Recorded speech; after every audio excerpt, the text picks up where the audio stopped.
Hey y'all, so my name is Jen Spicer, and today I'm going to be sharing about my life story and my testimony. It's long. I was just gonna read from a script that I had written, but I figured it's better when it's authentic and it's my story, so if anyone knows it best, it's me. I'm playing with my hair, it's because I'm nervous. You'll probably see me do that a lot for whatever reason. I'm much better at writing things out and articulating my thoughts on paper than I am speaking, and I'm very nervous about speaking, which is fine. I'm to a place in my life where I don't care what other people think about me. I don't care what other people say about me. I have been called everything can be called. And I have gone to a place within myself where I'm confident in who I am, and I know who I am, and I'm a good person, and it's taken me a long time to get to this place, and that's okay. So this is a trigger warning right now for anybody who's watching. My whole life is full of abuse, so I kind of broke it down into like my younger years and my teenage years, my 20s, 30s, and I just entered my 40s. So yeah, so there's trauma in every single decade, and it's pretty ugly. It's pretty bad.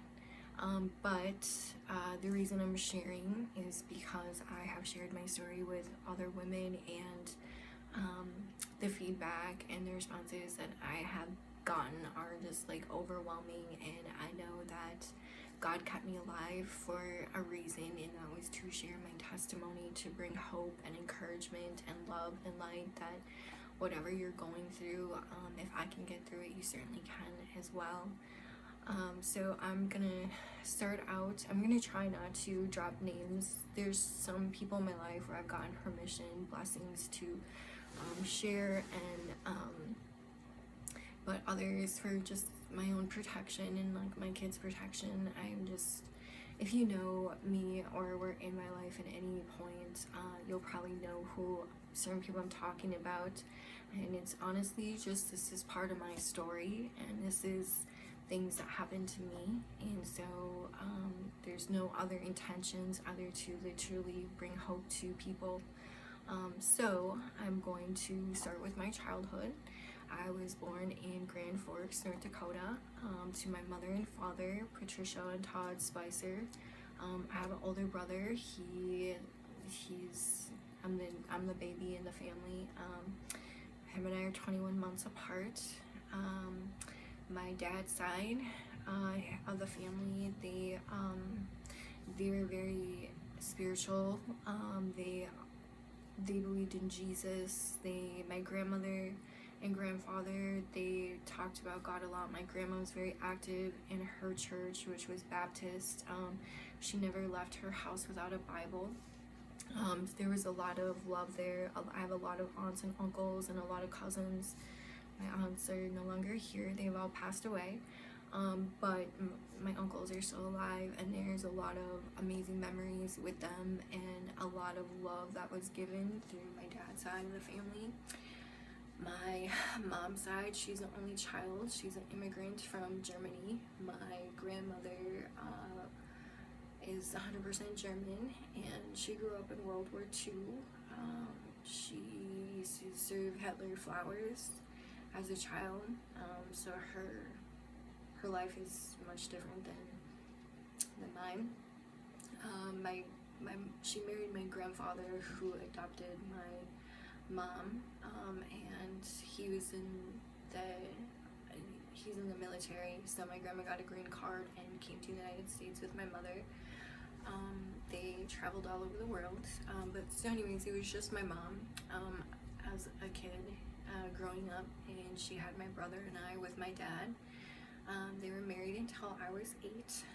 As a child, growing up, in therapy, I had to go back and remember when fear first entered my life, and that was when I was a very young child. There was a lot of abuse from my grandmother, my mother's mom. She was very mean to me. She was abusive in many forms. She hated me. She did not like me. For examples, being when I was a child, she would take my brother and I to the Grand Forks shopping mall, and there was a Target inside with like a food court, and she would leave me there, and she would take my brother to go shopping to buy whatever he wanted, and I would get nothing. And as a 5-year-old child, I would be sitting alone, wondering when they were gonna come back, wondering what was wrong with me, and I was just terrified. It was traumatizing. And people would look at me, people would come up to me and they'd ask me where my parents were, and if I was lost. So at a very young age, I learned to remember my aunts, both of my aunts and my uncles, their phone numbers, so I could call from a payphone. And they would come get me. They came and got me multiple times. This happened on a regular basis. Sometimes when my brother and my grandma would come back from shopping, it would be hours later, and my grandma would get food for my brother and I would get nothing. And this was so extreme. Like my dad's side of the family saw it. I recently had a conversation with my father about how they tried to make it so that I would not be with my grandmother alone, without like one of them there, because it was so bad. She would degrade me as a child, like a small child, imagine a 5-year-old kid being shamed and told there's something wrong with them, or to shut up, or like literally, like we would be out with my family at family gatherings, and she would just be so mean to me. I was never allowed to be loved by anybody, and if anybody talk to me, she would like insert herself to start speaking badly about me, and I would be doing nothing wrong. I was just simply existing. It was very bad. When I was 8, after my parents got divorced, my mom took my grandmother to court to try to keep her away from me, and I like looked up the public records and I actually saw the documentation, and it's just wild. And I remember this happening as a kid. My mom tried to keep her away from me, and the justice system failed, and they gave my grandma parenting rights, so she was legally allowed to see me. So yeah, that continued. That's never ended in my life. That has continued. Obviously, as an adult, she can't take me out. She can, but I pick and choose my battles. She's no longer in my life. But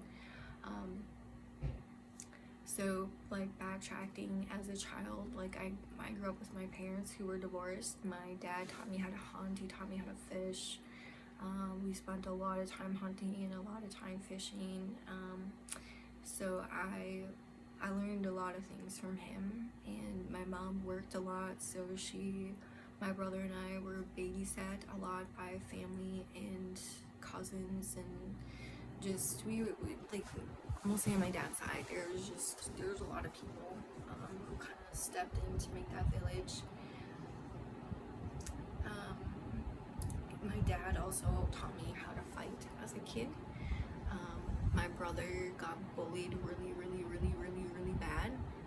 At the bus stop, he would get jumped by like 10 guys, sometimes 10 little boys, and he would be covered in blood. And I just remember like punching, elbowing boys to protect my brother, and I would do whatever necessary. So looking back, I can see that that's when violence entered my life. My dad loved wrestling, so he would make my brother and I wrestle until one of us tapped out, and I got tired of like tapping out, so I learned how to fight back, and that became like a part of my life with my brother, like at the bus stop or whatever the case was. just because people in situations are like fight or flight or freeze or fight or whatever, and my brother never fought back, and I'm a fighter. I've taken anger management last year because I got to a place where I realized that, putting my hands on somebody is not okay. I have a responsibility in my decisions and my behaviors, and just because somebody makes me upset, it doesn't mean that it's okay to to choose violence. And that's just me personally and where I am in my walk in life. But it definitely started at a very young age. So, yeah. Also, some of my first memories are my grandmother's boyfriend. He was a pedophile. He was a sex offender, and he was sexually abusing me. He was in my life from the time I was born until I was 8, and from my understanding, he was sexually abusing me the entire time. You can do the math. As a small infant child, yeah. So as a young child, my memories, I had shame, I had guilt, fear. I felt disgusting. I didn't know or understand what was happening to me.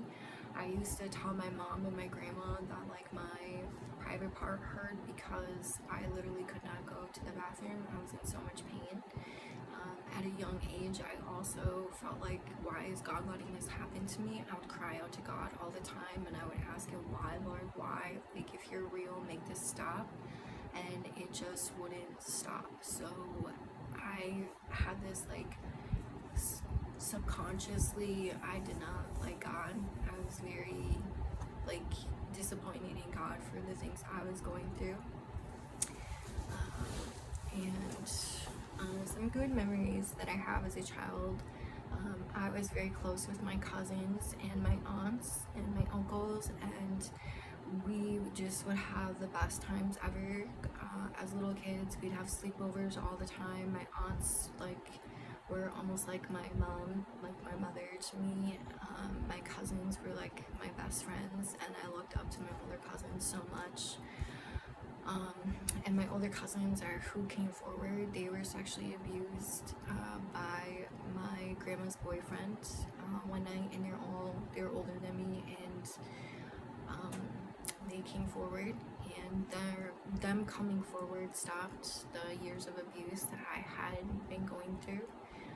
So I'm forever thankful to them for being brave enough to come forward. I went to court. I spoke up later about it to my school counselor, and my school counselor, obviously he reported it. The state got involved. I got put into a counseling center that worked with the courts. I had gone to court. When I went to court, I was 8, and yeah, I had a female judge. This man had over 10 convictions of sex pedophilia, abusing children, boys and girls. He didn't discriminate. And when I went to court, he had got a slap on the wrist. He got 30 days in jail, and he got several extra years of probation. And I'll never forget how I felt looking at that judge, who was a female, and she gave him 30 days, a couple extra years, and I just thought, wow, how can you do this? It doesn't make sense to me, and I was heartbroken. It was traumatizing. I thought for sure if I spoke up, I was told to, that there would be some kind of justice, and all I cared about was him not being able to hurt anybody else again. And yeah, that didn't happen.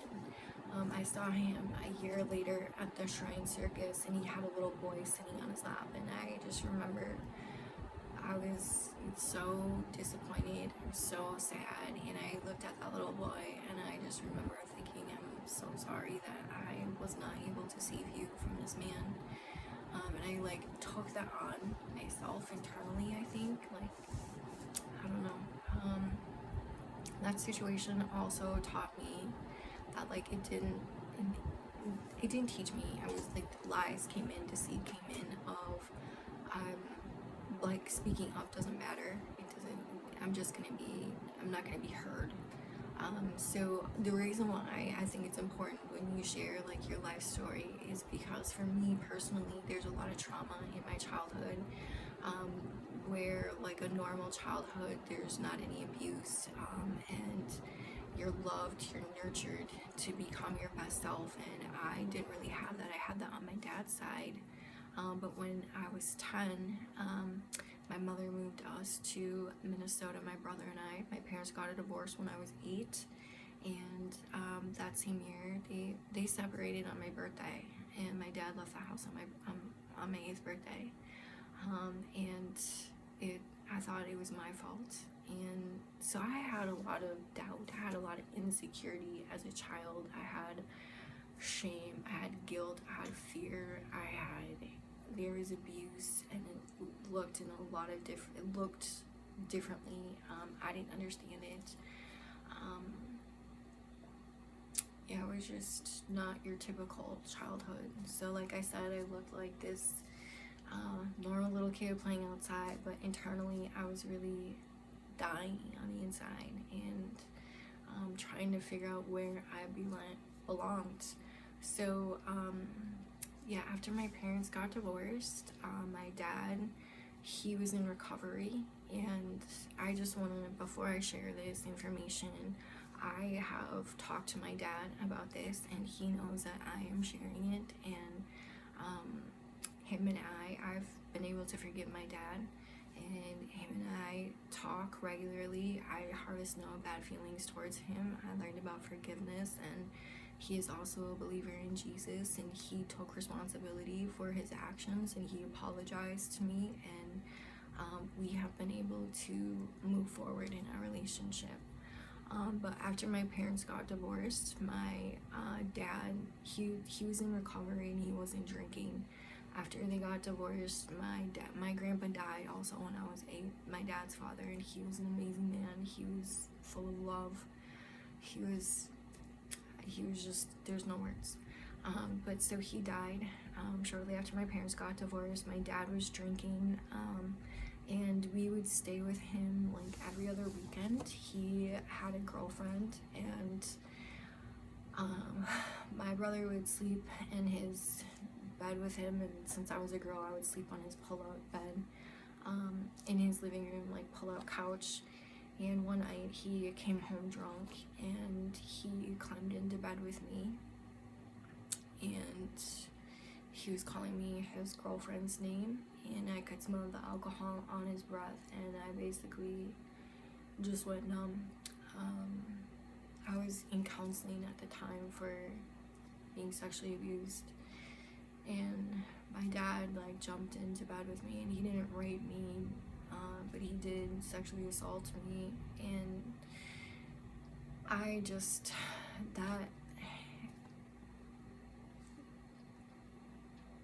that situation messed me up so bad that I blocked it out of my memory for a long time.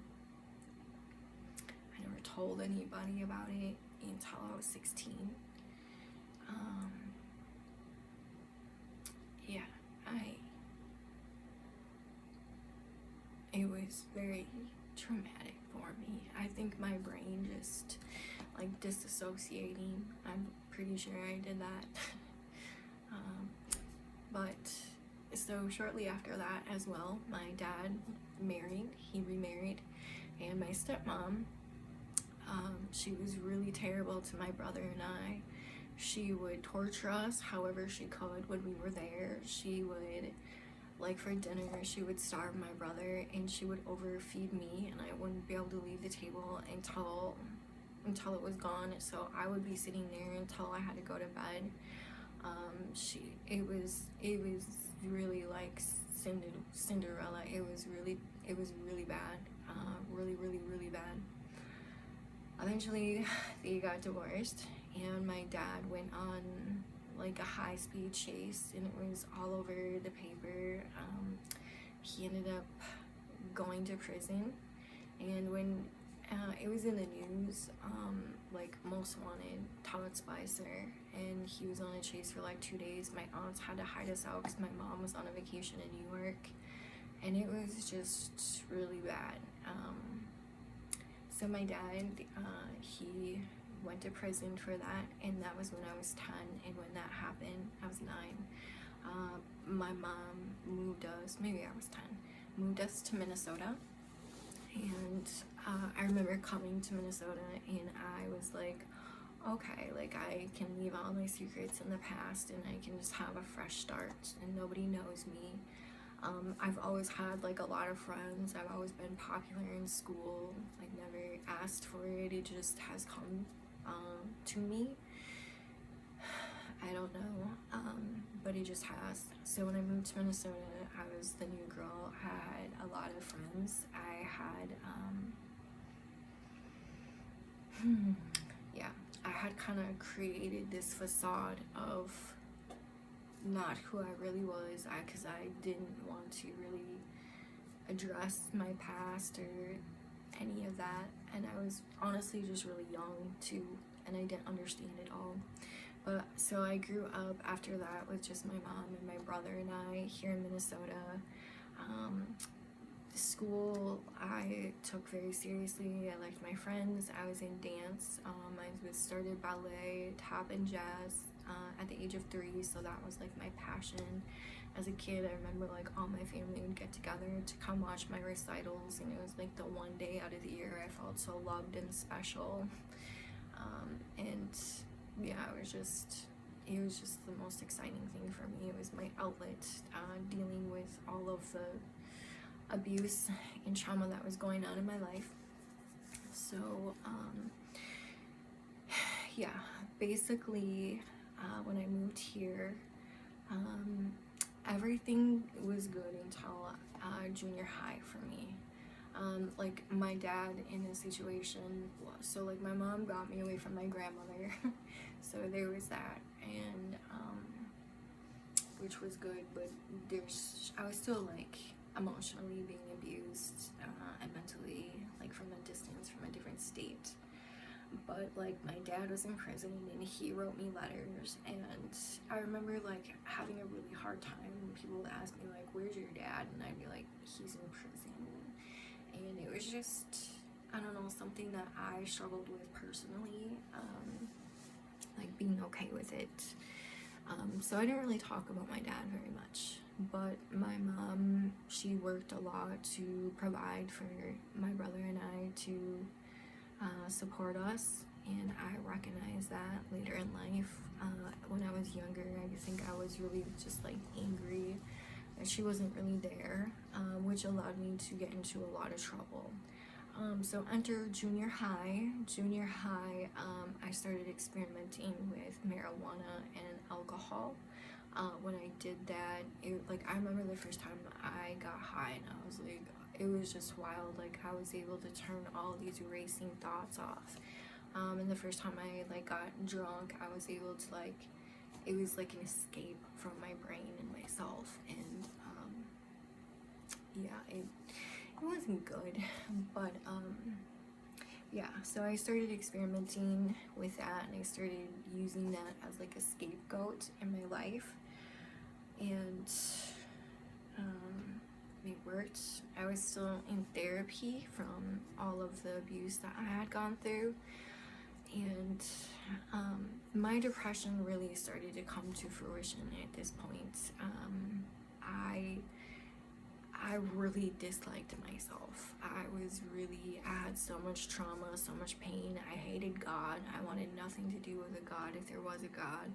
I was very angry. I didn't understand forgiveness, and I projected myself to be this confident girl, if you will, and so I was mean to people. I pretended like I was better than people, and I wasn't.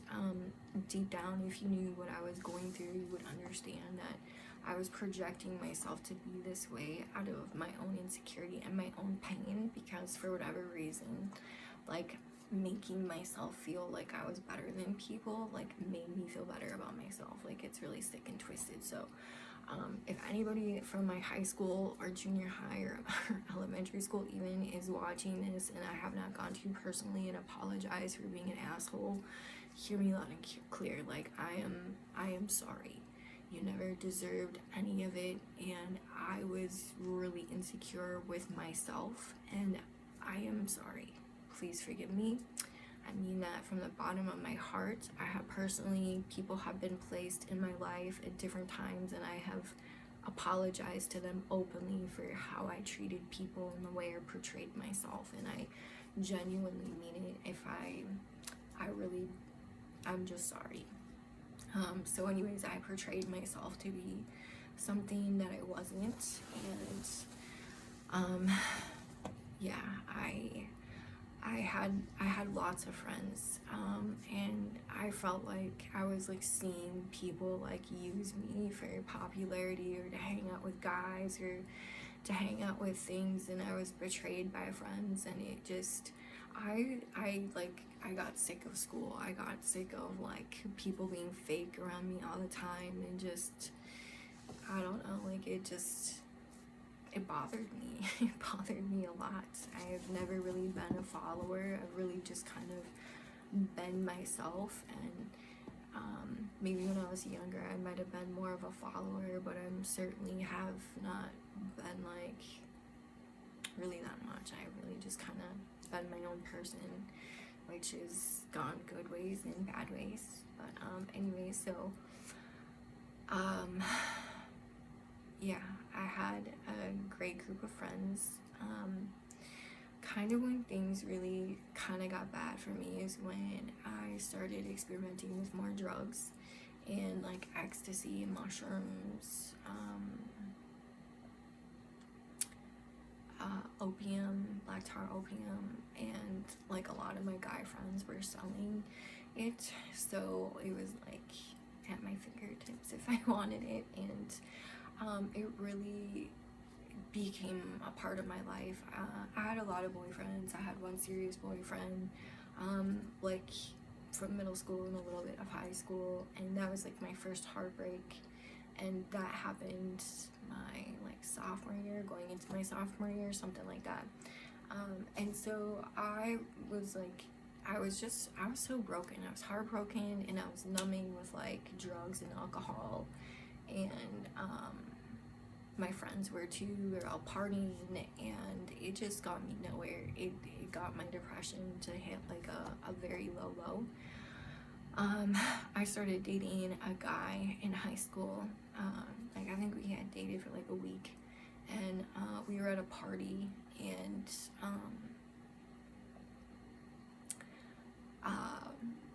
I was raped, and we like went to bed, and we had never had sex before, and he was drunk, and there was music on in the background, and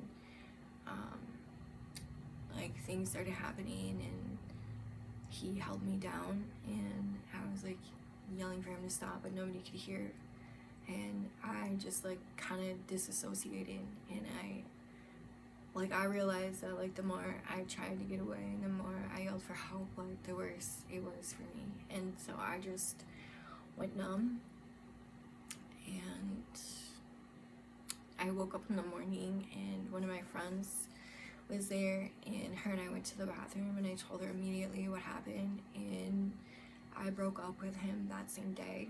And then it's like people had found out about it, and I know a few people had said to me specifically, like, how can your boyfriend rape you? And immediately I felt like I was being silenced, and people didn't believe me, and I know people didn't believe me because it was talked about. So after that, I really isolated from people. I stopped going to school. I stopped hanging out with people who were supposedly my friends.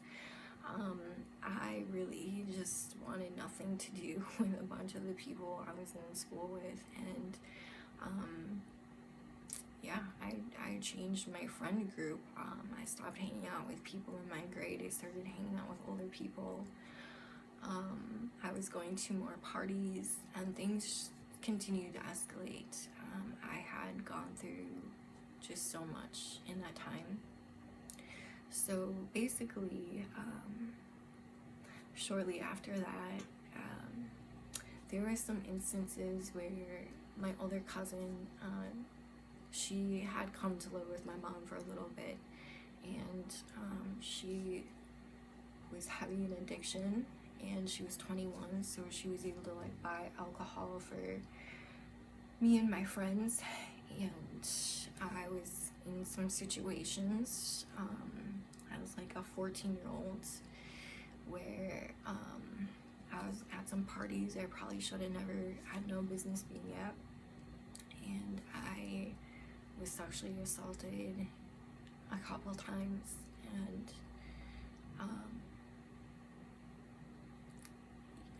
yeah, I just felt so used and abused. I remember when I was a sophomore in high school, there's this bowling alley called Cedarville Lanes, and I remember walking in, and I was walking in with my friends, and I just remember all of the men who were there, and they were looking at me, and I felt like I was a walking object. Like, I felt like there was nothing inside of me. Nobody cared about like what was going on inside of me, and I just felt like I was a piece of meat.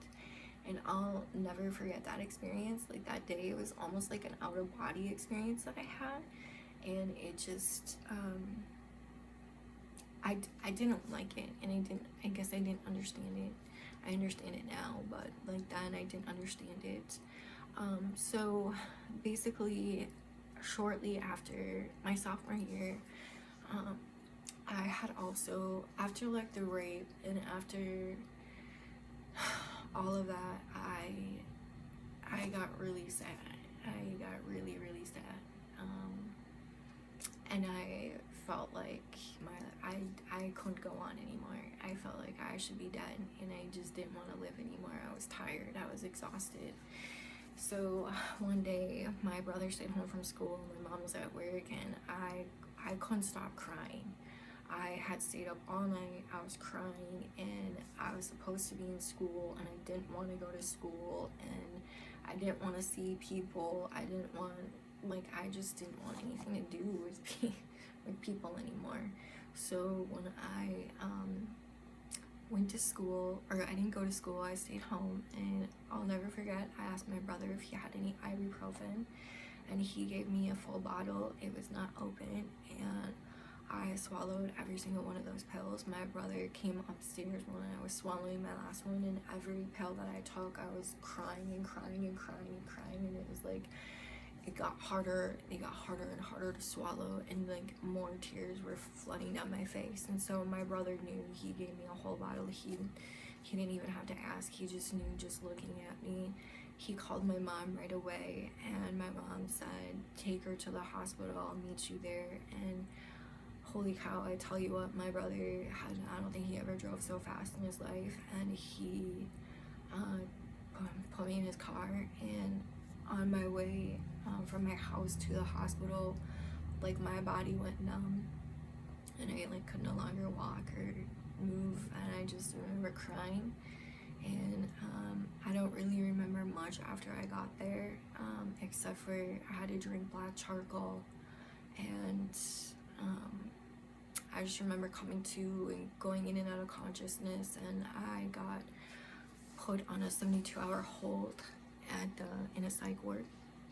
And I remember being there. That was the first time I'd ever been in a psychiatric unit, and I remember being there. All of the people who were around me, I labeled them as crazy, and it was so scary. Like, people were screaming, pounding on the walls. I couldn't have shoes, I couldn't have X, Y, and Z. And I just remember thinking, like, where the heck am I? Like, where, I've never heard of these places. Like, how did I end up here? I had to do like a lot of testing, like mental health testing, and yeah, it was a terrible time. So when I got out, my mom picked me up. At this time, my mom had remarried, and she remarried my ex-stepdad, and he had 3 little kids, so he had full custody of them. So my home life changed dramatically. Like, this all happened probably in a year when I was 16.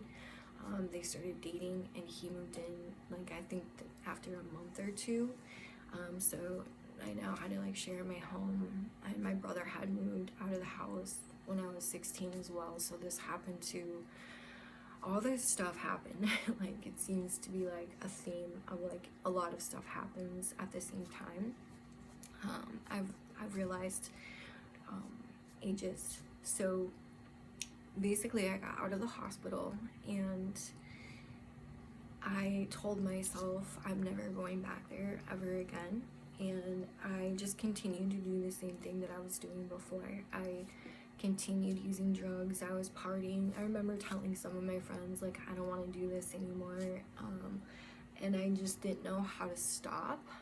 I'd go to parties and I tell myself I'm not going to drink tonight, or I'm not going to like do any drugs, and then I would find myself doing them, and it was like peer pressure, or I don't really know. It was just, they were just there. It was the people I was hanging out with, and I didn't understand anything really about addiction at this point in my life.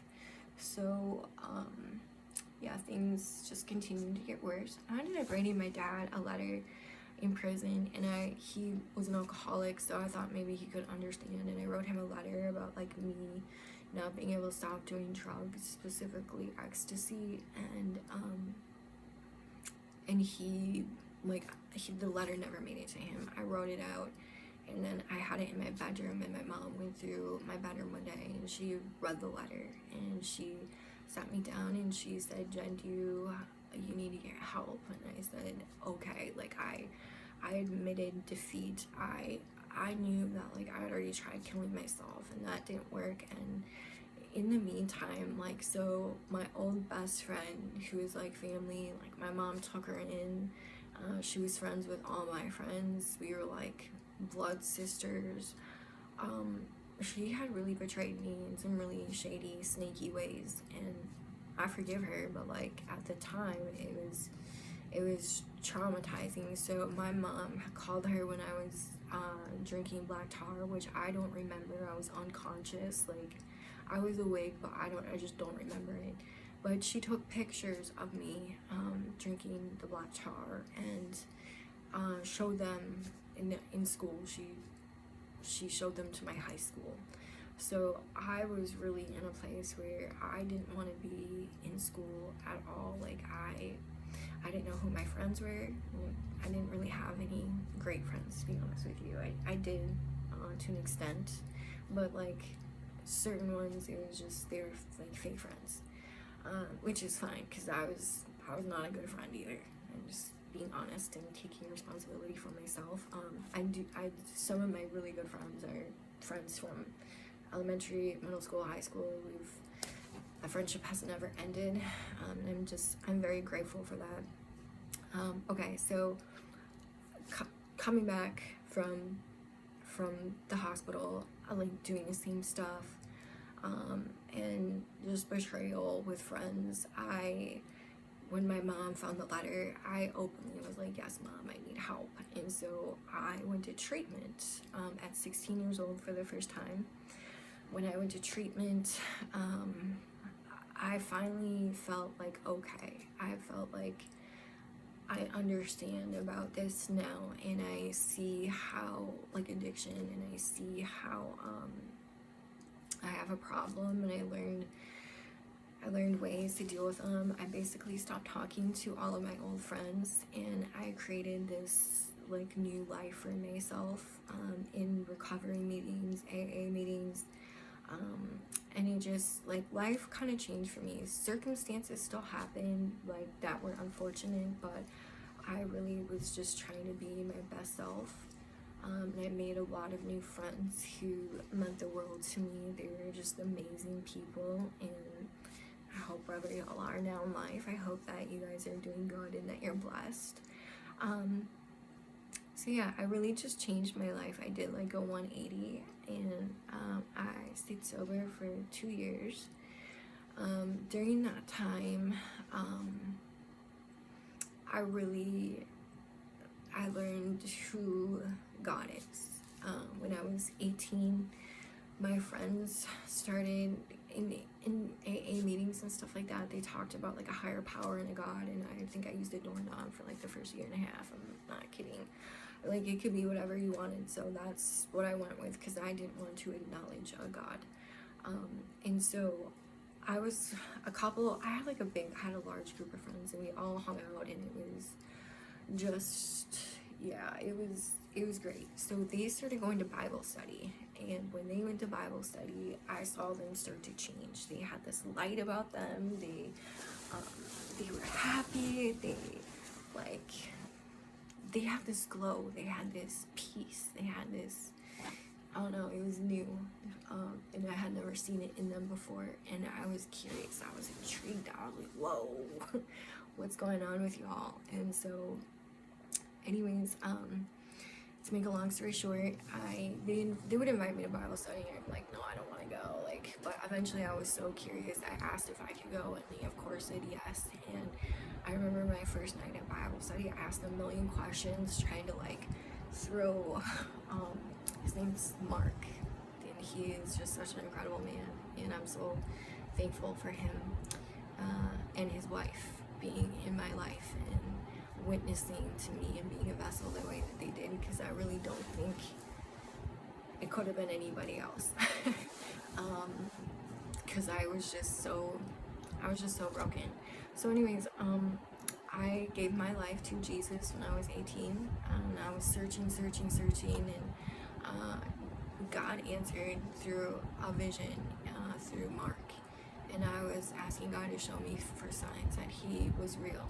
And he like on my third night of Bible study, he said, hey Jenny, I have a vision for you. And what he shared with me was something that only I knew. It was something that only I knew, and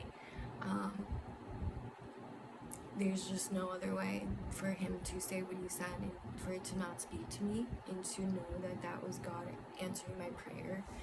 So I accepted Jesus into my heart at 18, and I have been on this wild, crazy path ever since, and I wouldn't change it for the world. It's been so incredible, and so it's a roller coaster.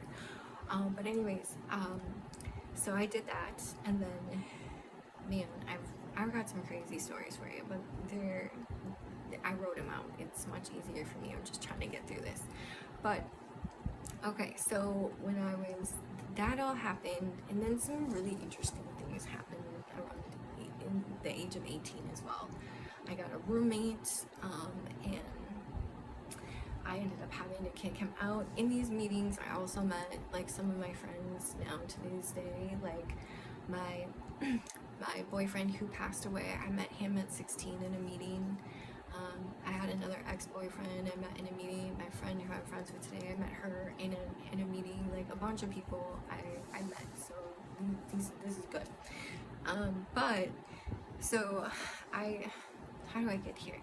So eventually, like, I got out of recovery, and I kind of thought, like, oh, I can just, kind of wing this on my own, and to each their own. Like, AA it's not for everybody. So yeah, I started dating the father of my kids when I was 19. Yeah, 19, almost 20, and we were dating, and during that time, one of my friends had introduced me to methamphetamines, and one time turned into 2 months. No drug has ever really taken control of me like that one. I was seeing like shadow people, like I was just seeing demons in people, and it scared the living crap out of me. The father of my kids, I met him on meth, and he was on meth, and we had a mutual friend who was selling it, and that was another crazy story. I let her live with me when she got raided, and yeah, it was wild, some of the stuff that was going on. And these were all the father of my kids, like my baby dad, the father of my children. These were all his friends from a different city than where I was from Lakeville, and I was from a different city. So, anyways, like a lot of people basically got busted, and some of them went to prison after said friend was raided. So she was staying with me. It was kind of wild. We were just, it was really bad. Let's just say that a lot of crazy stuff happened. Basically, how the father of my kids, we were dating. So to rewind a little bit, I had a roommate, and he was a guy, and he was in the program, and he was just like a nice guy. He was that nice guy that like real shy, real passive, and he started asking me out on dates, and I would say no, I'm not interested, and he started getting upset with me, and he would like yell at me, and I would have to leave my apartment, and he switched his work schedule to work the same schedule as me, which was overnights. It just got real bad, and it got to I ended up having to tell him, like, sign me off the lease, or I'm getting off the lease. And he left, and then Rob, my boyfriend, who was just my friend at the time, he was my best friend, he moved in, we lived together, and when we lived together, my friend was raided, she stayed with us, and some more bad stuff happened. Someone tried to break into my apartment, and we weren't on meth then. I wasn't on meth then. It just, like, this legit happened, and the father of my kids was there, and that's kind of how me and him started dating. We were hanging out, and then we were like trauma bonded, I guess, because all three of us were sitting with like a butcher knife, a kitchen knife, trying to defend ourselves. It's really wild. But that's what happened. And so him and I started dating, and yeah, it was really unhealthy. We went on a vacation to Panama City Beach, Florida, and I got pregnant with my son, and I was very young, and I was very scared, but I was also very excited. When I was pregnant, I realized that the father of my kids was an alcoholic. He had drank every day. We were like every day, and I knew it was a problem, and I didn't realize it before then because I was drinking and partying with him. So yeah, life got harder real quick, and yeah, so I had my son when I was 21, and he was just such a blessing. He healed my heart in ways that I didn't even know was possible. All of the love that I felt like I had missed out in life from my family. My mom was not affectionate. She never was. She wasn't like hugs or kisses and stuff like that.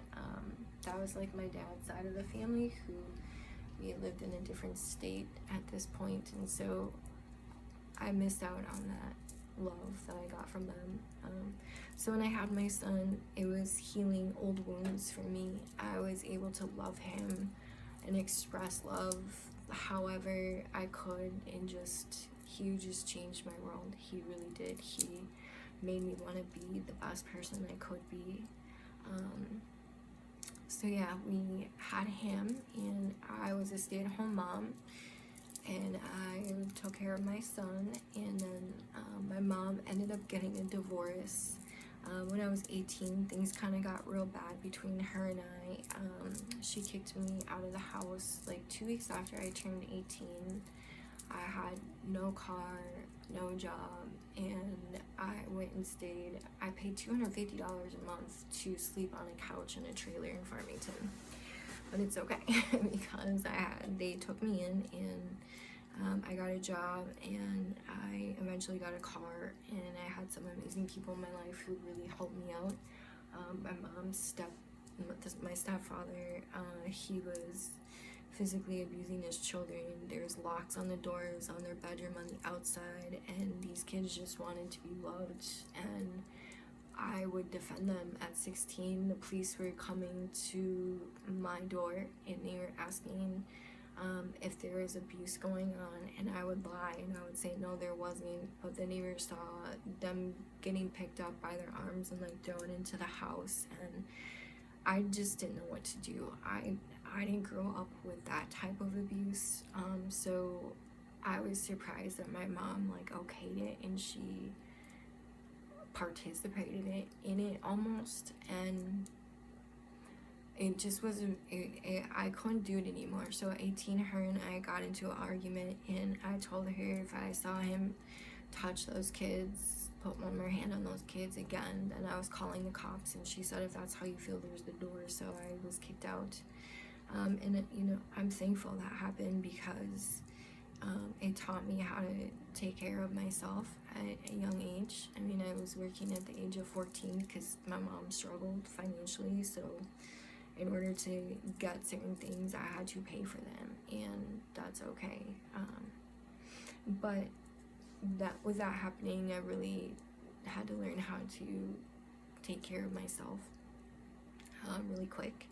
But okay, so my mom got divorced shortly after my son was born, and she had a gambling problem. She had a real bad gambling problem. I don't think any of us really knew how bad it was. But when she was married, there was a time where she was gone at the casino for like 4 or 5 days, and her husband, my stepdad, was looking for her, and she just wasn't answering. And finally, after so long, she answered the phone, or answered a call at Mystic Lake, and she had gambled our house away, and it was really, really bad. And I was there when she got home, and because I was only there because my stepdad called me, was looking for her, and I knew he was upset, and so I wanted to be there when she got home. And I don't know what happened, but when she got home, she walked into a corner, and she was like this in a ball, and she was in a corner, and she was crying, and like uncontrollably. And that was the first time, and I think only time, I've ever heard my mom say that she wanted to die. And my stepdad was just, he was screaming at her, and it was really bad. So things were also really bad between my stepdad and I. We didn't have a relationship. We fought a lot, and yeah, it was not good. When my mom kicked me out, we didn't talk for 6 months, and we eventually started talking, and then we went out to lunch one afternoon, and it was really great. Healing began at this point. Like, Jesus was in my life. I was able to forgive. Also, I'm going to rewind and go back and say when I was 18, after I had found Jesus and accepted him into my life, I learned about forgiveness, and I hadn't talked to my dad in years, and he found the number to the trailer that I was staying at on the couch, and he called my roommate. I didn't even have a phone, and he called my roommate and asked to talk to me, and he apologized for what he had done, because I brought it out. I spoke on it when I was 16, when I was in treatment. I told my counselor, I just let it out, and I said this happened. And then they contacted my mom threatened to kill my dad, whatever, long story. But yeah, basically things, I was able, at 18, I was able to forgive my dad and peacefully let that go. And when I was a young adult and I had Jesus in my life, I learned about forgiveness as well. So with my mom, I forgave her, and then my stepdad intervened in our relationship, and he told my mom if she wanted to have lunch with me, like, he had to be with. So my mom was forced to pick between myself and him, and she chose him. And so, because I refused to have lunch with this man, I loved his children, and I always will. And no child should be locked in a room because they just want love and affection. And that was what was happening. And because I spoke up and said that this is not okay, and I'm gonna do something if it doesn't stop, I was punished. And then I didn't have a mom after that. And so when my mom went on this gambling excursion and gambled their house away, they got a divorce shortly after. And my mom had apologized for, cutting me out of her life for him. But I understand that she was in an abusive relationship, and things were probably very cloudy for her at the time. And I completely forgive her. And yeah, so after that, my brother and I moved in with her. My son was born. We moved in with my mom because she needed help financially, and my grandma had bailed her out financially, so my mom was like making payments to my grandma. So my brother and I moved in to help her with the mortgage and the father of my kids. I was pregnant with my daughter at the time, so my daughter was somewhat planned. I kind of thought in my life at that time that, like, if I had another kid, maybe the father of my kids would like change, and his drinking had like escalated very badly, and he was very mean to me. He would cut me down. He would call me every name you can think of, a B, a slut, everything, and he would do it in front of people. And it was so bad that his friends started not hanging out with him because they couldn't be around him and how he treated me and how he spoke to me. And this was the first abusive relationship I was in with a man, and I didn't even understand it. I just let it happen, and I let him talk down to me to everybody. And then my family started saying like he would have to apologize, and then he would, and then it just would repeat all over again. And it was just this vicious cycle. So I thought if we had another baby, maybe it would change him. And no, it did not change him. So it only made things worse, I think, because of the stress. He drank a lot with my brother, and he would gamble with my mom. So yeah, my mom went to like counseling for her gambling, but she never really dealt with it. And soon she was like playing bar poker, and then that turned into poker games, and that turned into the casino. So, and I had worked in the casino. I was a blackjack dealer, started at 19, and later got into poker. But anyways, so we had talked about having more children, and I wanted to have them back to back. And so when I found out I was pregnant with my daughter, I was so excited. I loved being a mom. I loved every part of it. I loved loving on my children when they were small and younger. Like I said, it was healing. So I had my daughter, and man, she changed my life forever too. She is so beautiful and so special, and she was such a good baby, and she's such a good human, and she's just a young woman. I'm just in awe of her. And my son, those two are just amazing. So when I was pregnant with her,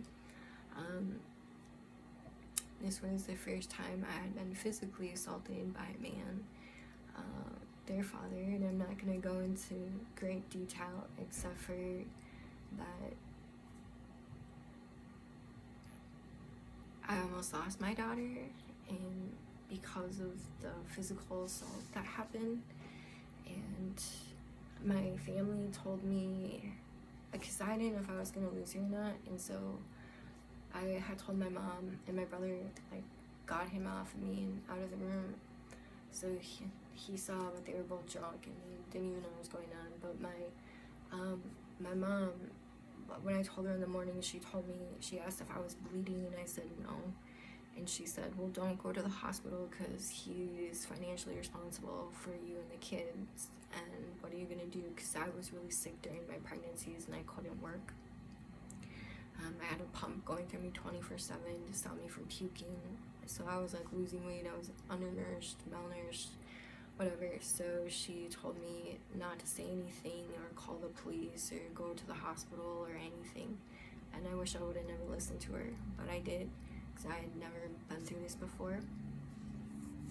So I'm gonna pause.